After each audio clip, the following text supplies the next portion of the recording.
प्यारे बच्चों, कैसे हैं आप? सब बढ़िया?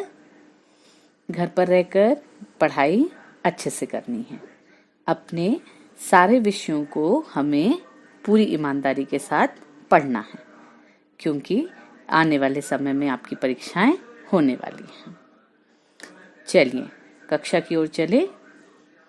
आज की हिंदी कक्षा में हम अपनी पूरक पाठ्य पुस्तक अर्थात सहायक वाचन, जो पाठ्य पुस्तक वितान भाग 1 का भाग है, से हम पाठ 1 पढ़ेंगे।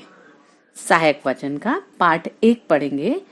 पाठ का नाम है भारतीय गायिकाओं में बेजोड़ लता मंगेशकर। इसके लेखक कौन हैं? कुमार गंधर्व। अर्थात इस पाठ में कुमार गंधर्व ने लता मंगेशकर के विषय में बताया है। हम शुरू में पहले थोड़ा कुमार गंधर्व जी के विषय में जानेंगे। प्रसिद्ध शास्त्रीय संगीत गायक कुमार गंधर्व का जन्म सन 1924 में मध्य प्रदेश के धारवाड़ नामक स्थान पर हुआ था। इनका मूल नाम शिवपुत्र कामकली था। मात्र 10 वर्ष की उम्र में इन्होंने गायकी की। इनके संगीत की मुख्य विशेषता मालवा लोक धुनों और हिंदुस्तानी शास्त्रीय संगीत का सुंदर सामंजस्य है, जिसका अद्भुत नमूना कबीर के पदों का उनके द्वारा गायन है। कुमार गंधर्व ने लोक में रचे बसे लुप्त प्राय पदों का संग्रह किया और उन्हें स्वरों में बांधा। इससे उन्हें अंतर्राष्ट्रीय पहचान मिली। किसके बारे में जाना अभी हमने? कुमार गंधर्व जी के बारे में। अब हम देखते हैं कि सहायक वचन के पाठ 1 में उन्होंने लता मंगेशकर के बारे में क्या लिखा है। आइए कहानी को सुनते हैं। बरसों पहले एक बार जब लेखक बीमार पड़ा तो उसने एक दिन रेडियो लगाया और उसे एक अद्वितीय स्वर सुनाई पड़ा। लेखक तन्मयता से वह गीत सुनता रहा। गीत की समाप्ति के बाद लेखक यह जान सका कि यह कोमल स्वर सुप्रसिद्ध गायक हृदय नाथ मंगेशकर की बेटी लता मंगेशकर का है। उसे लगता है कि वह गीत बरसात से पहले बने किसी चित्रपट का था। लता से पहले चित्रपट संगीत में प्रसिद्ध गायिका नूर जहां का जमाना था, परंतु लता उससे कहीं आगे निकल गई, जो चमत्कार जैसा ही है। भारतीय गायिकाओं में लता के जोड़ की कोई गायिका नहीं है। लता के कारण चित्रपट संगीत को विलक्षण लोकप्रियता मिलने के साथ ही लोगों का शास्त्रीय संगीत की ओर दृष्टिकोण भी बदला। लता के जादू के कारण ही आज नन्हे मुन्ने भी स्वर में गाने लगे हैं। चित्रपट संगीत के कारण लोगों का विविध प्रकार के संगीत से परिचय हो रहा है। उनका स्वर ज्ञान बढ़ा रहा है। संगीत की लोकप्रियता, प्रसार और अभिरुचि का विकास सबका श्रेय लता को ही है। सामान्य श्रोता को वह मिठास चाहिए जो उसे मस्त कर दे और जिसका वह अनुभव कर सके। उसे गान पान चाहिए जो लता के गीतों में जरूर मिलता है।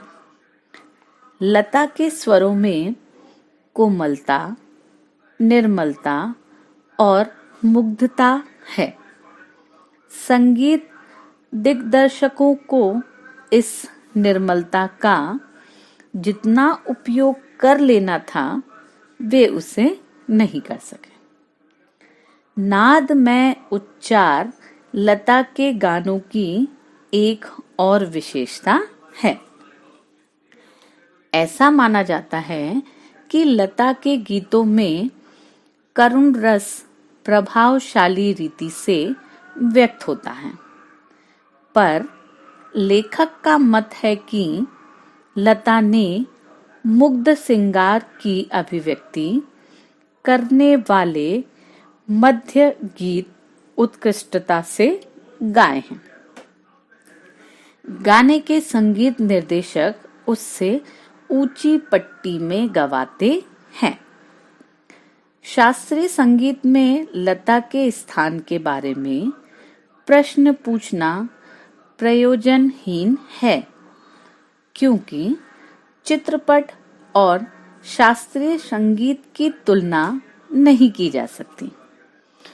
दोनों की लय और ताल में पर्याप्त अंतर है। चित्रपट संगीत गाने वाले को शास्त्रीय संगीत की उत्तम जानकारी होनी चाहिए, जो लता के पास निसंशय है। शास्त्रीय संगीत की 3 घंटे की महफिल का सारा आनंद लता की 3 मिनट की ध्वनि मुद्रिका में लिया जा सकता है। लता के एक एक गाने में स्वर, लय और शब्दार्थ का त्रिवेणी संगम होता है और महफिल की बेहोशी उसमें समाई रहती है। शास्त्रीय संगीत भी रंजकता के बिना नीरस और अनाकर्षक प्रतीत होगा। संगीत के क्षेत्र में लता का स्थान अव्वल दर्जे के खानदानी गायक के समान ही है। यद्यपि खानदानी गवैयों का मानना है कि चित्रपट संगीत के कारण लोगों की अभिरुचि बिगड़ गई है, पर लेखकों के अनुसार चित्रपट संगीत ने लोगों के कान खराब नहीं किए हैं, उल्टे सुधार दिए हैं। हमारे शास्त्रीय गायकों ने संगीत के क्षेत्र में अपनी हुकूमत शाही स्थापित कर रखी है और शास्त्र शुद्धता को अत्यधिक महत्व दे रखा है।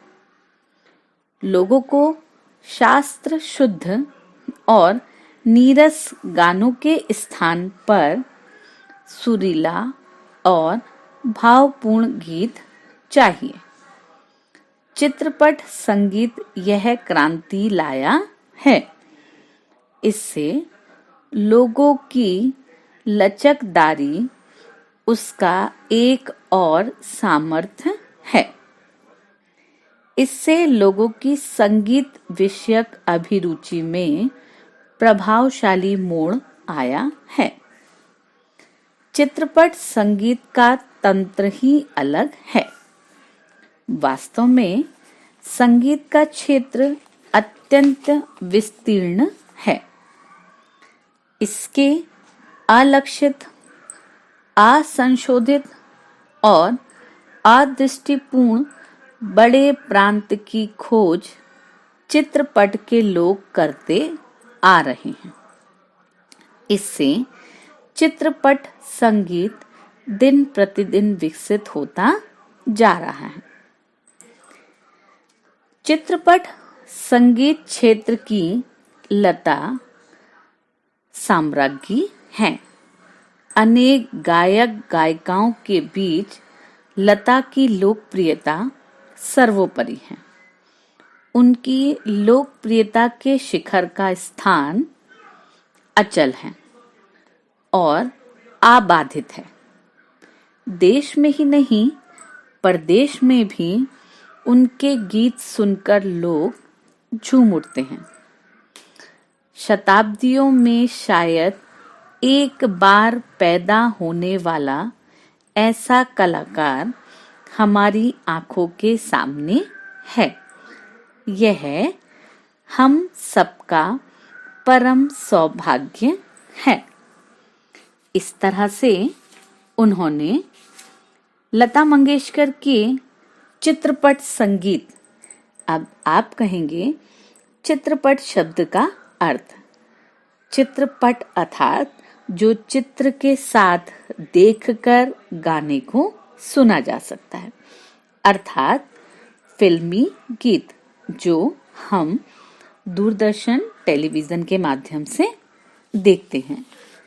तो यहाँ पर लेखक कुमार गंधर्व जी ये कहना चाहते हैं कि लता मंगेशकर के गीतों ने चित्रपट में अपना एक विशेष स्थान बनाया है, लेकिन यदि इसी विधा को वे शास्त्रीय संगीत में भी प्रयोग करती तो वह आज चित्रपट और शास्त्रीय दोनों गीतों की साम्राज्ञी मानी जाती।